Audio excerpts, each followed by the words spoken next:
Dear students, let us discuss about advent of Europeans to India, the British or English. In the beginning, East India Company ships were anchored at Surat ports. In the beginning, East India Company ships were anchored at Surat ports.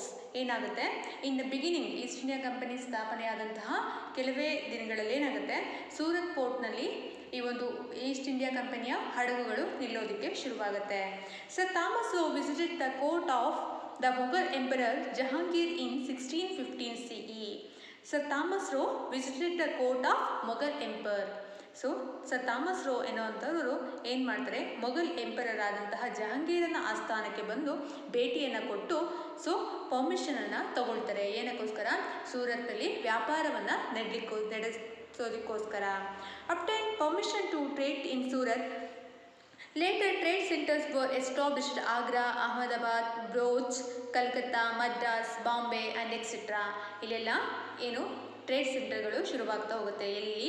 Agra, Ahmedabad, Broach, Calcutta, Madras and Bombay. Calcutta was their first capital. So Calcutta was their first capital city of English or British. Gradually the profit of East India Company is increased. ಏನಾಗುತ್ತೆ? ನಿಧಾನವಾಗಿ ವ್ಯಾಪಾರ ಕೇಂದ್ರಗಳು ಜಾಸ್ತಿ ಆದಾಗೆ ಏನಾಗುತ್ತೆ, East India ಕಂಪನಿಯ ಒಂದು ಏನು profit ಜಾಸ್ತಿ ಆಗ್ತಾ ಹೋಗುತ್ತೆ. They obtained permission to trade without any tax in the Bengal province.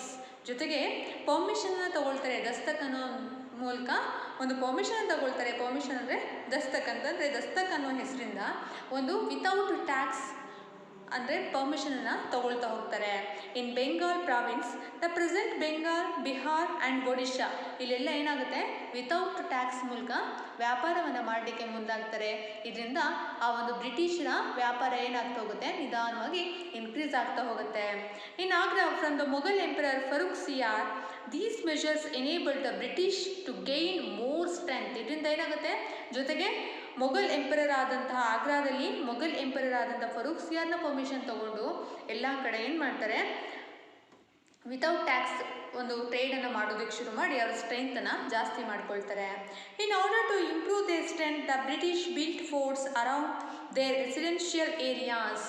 ಜೊತೆಗೆ ತಮ್ಮನ್ನು ತಾವು ರಕ್ಷಣೆ ಮಾಡ್ಕೊಳ್ಳೋದಕ್ಕೋಸ್ಕರ ಬ್ರಿಟಿಷರು ತಮ್ಮ ರೆಸಿಡೆನ್ಷಿಯಲ್ ಏರಿಯಾ ಏನಿತ್ತೋ ಅದು ಮತ್ತು ಟ್ರೇಡ್ ಸೆಂಟರ್ಸ್ಗಳೇನಿತ್ತು ಅವುಗಳ ಸುತ್ತ ಫೋರ್ಟನ್ನು ಮಾಡ್ಕೊಳ್ಳೋದಕ್ಕೆ ಮುಂದಾಗ್ತಾರೆ. In order to improve their strength, the British built forts around their residential areas and trade centres. They employed soldiers to protect their establishments. ಜೊತೆಗೆ ತಾವು ಎಸ್ಟಾಬ್ಲಿಷ್ಮೆಂಟ್ ಮಾಡಿದಂತಹ ಒಂದು ವ್ಯಾಪಾರ ಕೇಂದ್ರಗಳನ್ನು ರಕ್ಷಣೆ ಮಾಡೋದಕ್ಕೆ, ಜೊತೆಗೆ ತಮ್ಮನ್ನು ತಾವು ರಕ್ಷಣೆ ಮಾಡೋದಕ್ಕೋಸ್ಕರ ಏನು ಮಾಡ್ತಾರೆ, ಆರ್ಮ್ಸನ್ನು ಇಟ್ಕೊಳ್ತಾರೆ, ಅಂದರೆ ಸೈನಿಕರನ್ನು ಇಟ್ಕೊಳ್ತಾರೆ, ಸೋಲ್ಜರ್ಸನ್ನು ಇಟ್ಕೊಳ್ತಾರೆ. Arms and ammunitions. In a very short time the English had a strong army. ಹಾಗಾಗಿ ಒಂದು ಆರ್ಮಿಯನ್ನು ಇಟ್ಕೊಳ್ಳೋಕ್ಕೆ ಪರ್ಮಿಷನ್ ತಗೊಂಡಂತಹ ಬ್ರಿಟಿಷರು ಕೆಲವೇ ವರ್ಷಗಳಲ್ಲಿ ಏನು ಮಾಡ್ತಾರೆ, ಸೊ ಒಂದು ಸ್ಟ್ರಾಂಗ್ ಆರ್ಮಿಯನ್ನು ನಿರ್ಮಾಣ ಮಾಡ್ಕೊಳ್ತಾರೆ, ತಮ್ಮನ್ನು ತಾವು ರಕ್ಷಣೆ ಮಾಡಿಕೊಳ್ಳೋದಕ್ಕೋಸ್ಕರ. As a very short time the English had a strong army.